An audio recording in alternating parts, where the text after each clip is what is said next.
You won't surrender, which means, surrender means only accept this moment as it is. But you won't be able to surrender unless you're completely fed up with suffering. You've had enough suffering. And at some level, you recognize that most of your suffering is self-created. It is created out of resistance to what is. It is created out of an interpretation of something that is. It comes from a thought, from an interpretation, not from the situation. So you realize really that I've had enough suffering, and only when you've truly had enough suffering in your life are you able to say, I don't need it anymore.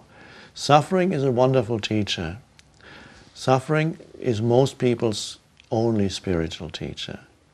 And suffering deepens you. It gradually erodes the mind-made sense of self, the ego. And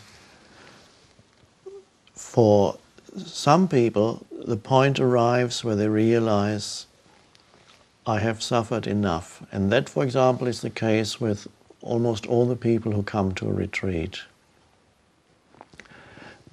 If you ask them, they've all had their share of human suffering. Otherwise, they wouldn't be open to the message. They've had their share of human suffering, and they have reached a point where they are ready to listen to the message that says there is another way to live. There is another way in which you can live that does not create further suffering for yourself. Because to a large extent, humans create their own suffering.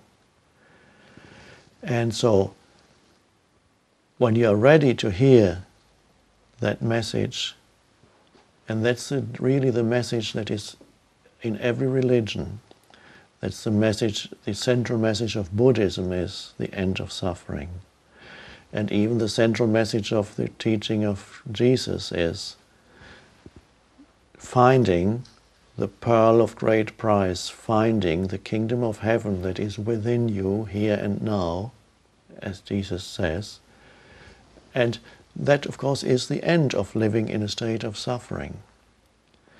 So, one could say that you need suffering for you to realize, for you to come to a point of realization that you do not need to suffer anymore. There's a paradox here.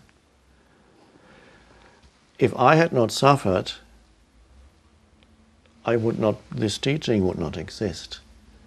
So you could say it has come partly as a result of intense suffering. Because as a human being, I would not have evolved spiritually if I had not suffered.